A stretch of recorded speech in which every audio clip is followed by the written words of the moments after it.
God made just one more person just for you, but these days every 2 years he keeps making one more person just for you. If two happy people meet, then there can be something wonderful happening between them. If you just become love, not love somebody, then you will know the nature of love.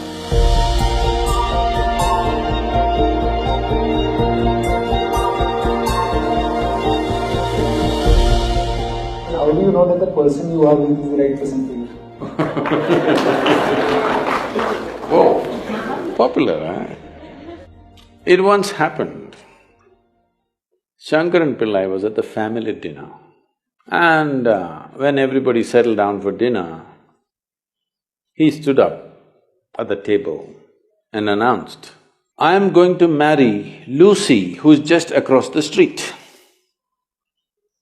I hope that's not the name. No, it is. Then the father said, "What? You going to marry Lucy? She has nothing. She's like a tramp. You're going to marry that Lucy?" Mother said, "What? You're going to marry that Lucy?" The uncles always pitch in these kind of matters, you know. Uncle said, "What? You're going to marry that Lucy? Have you seen her hair? It looks fake." The aunt, "What? You're going to marry Lucy? She's always painted. You're going to marry that painted woman?" The little boy, the nephew, can't be left out. He said, "You're going to marry Lucy, she doesn't even know what is cricket. How can you marry her?" Shankaran Pillai stood his ground and said, "Yes, I'm going to marry Lucy." Everybody asked in one voice, "Why?" He said, "Because she has no family." There are no many opinions to battle with. So, who is the right person? I don't want to take away all the romance from your life. But let me tell you this, there is no right person on this planet. If you get into that kind of unrealistic mindset, "I have found the right person," oh, you will be soon disappointed. You must understand, there is no right person. First thing is to see whether I am the right person. Yes, am I the right person? And there are no right people on this planet. If you understand, you have your nonsense, they have their nonsense, we can adjust nonsense. Go on.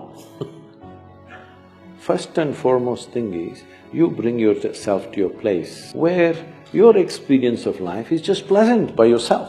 You're wonderful. Now, let us see what gets drawn to this one. If you're really wonderful, things will happen in every way, I'm saying.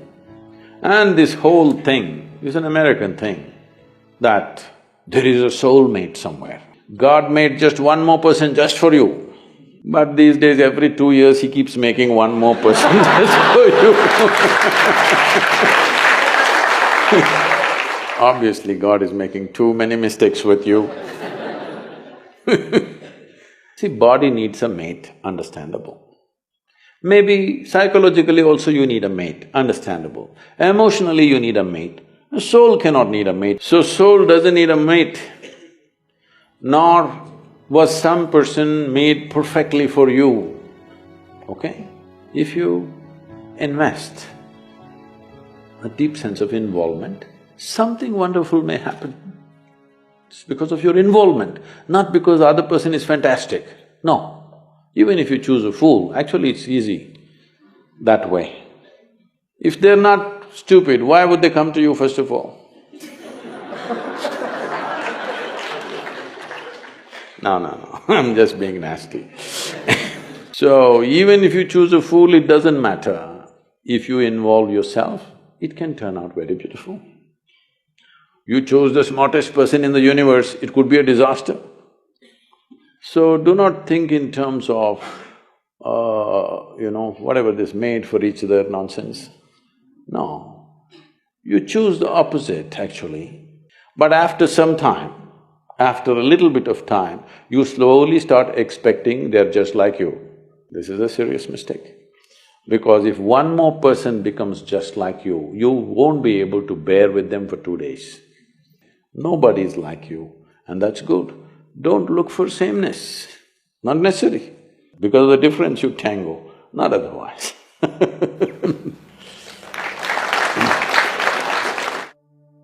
Our mothers have set amazing benchmark. The moment you say mothers, Yeah. they're giving a sound ambience of babies crying. Oh, okay.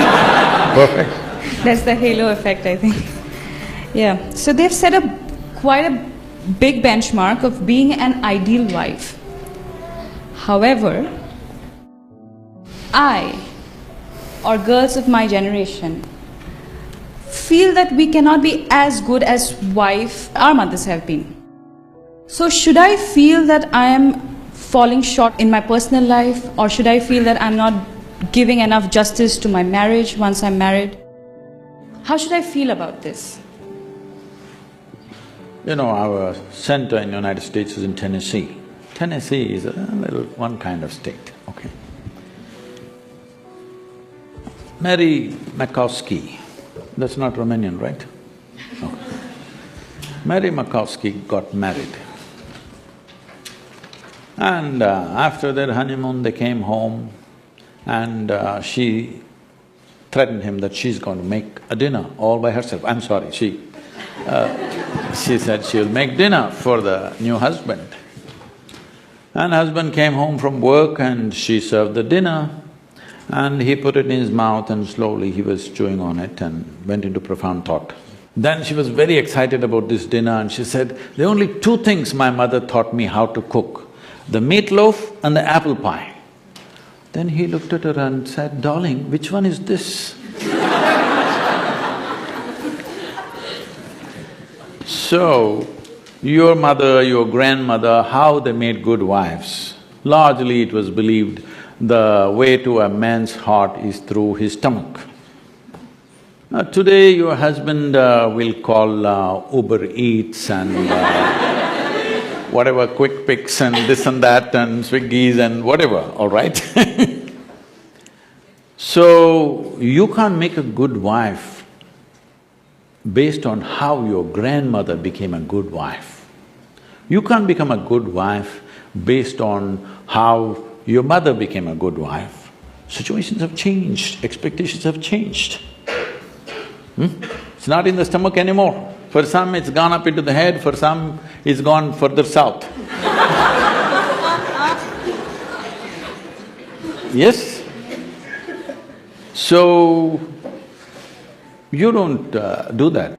Essentially, what a husband and wife means is, because you're not geared, most people are not geared, very few people in this world are geared to make this journey of life all by themselves. They're organized enough within themselves totally. They never feel anything missing in their life because they've made themselves like that.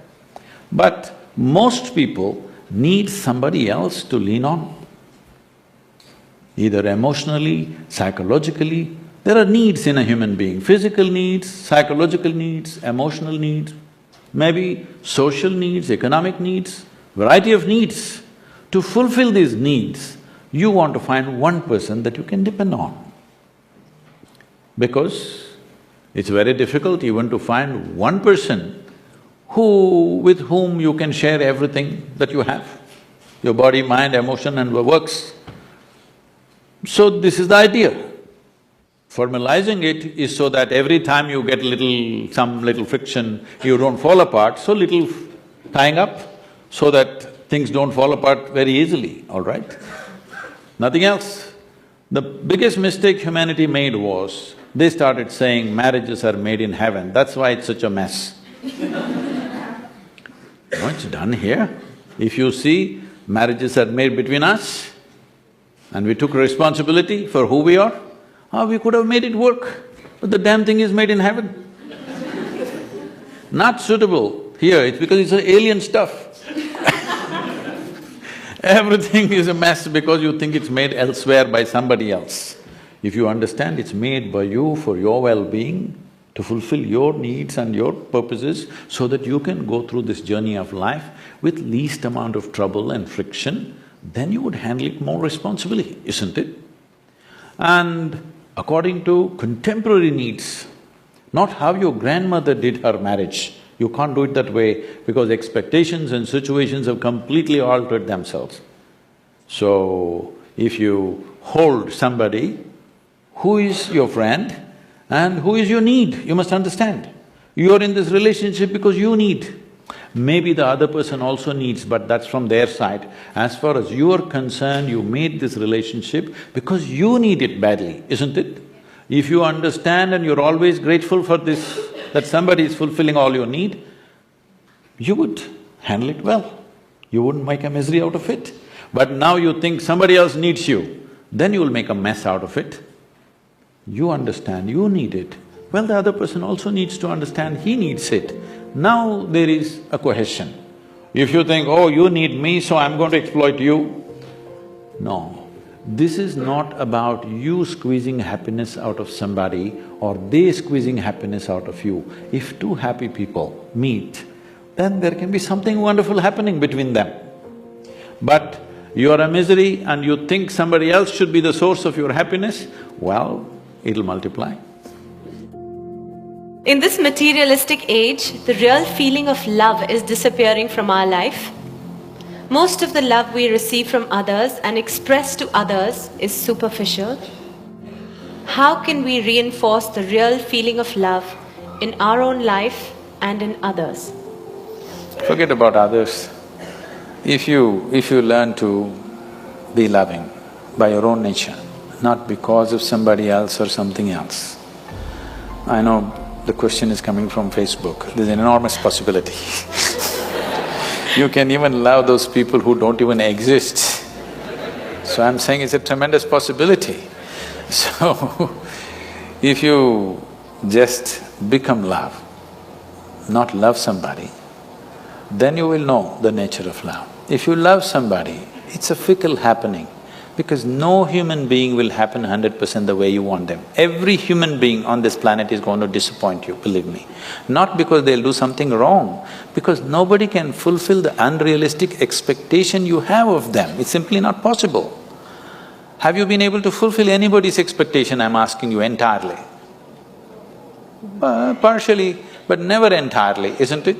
Believe me, whoever comes, I want you to know, the ideal people whom you worship, when Krishna was there, his wives complained, all right? Love is not a relationship. A relationship is a different thing. Love is a certain sweetness of your emotion.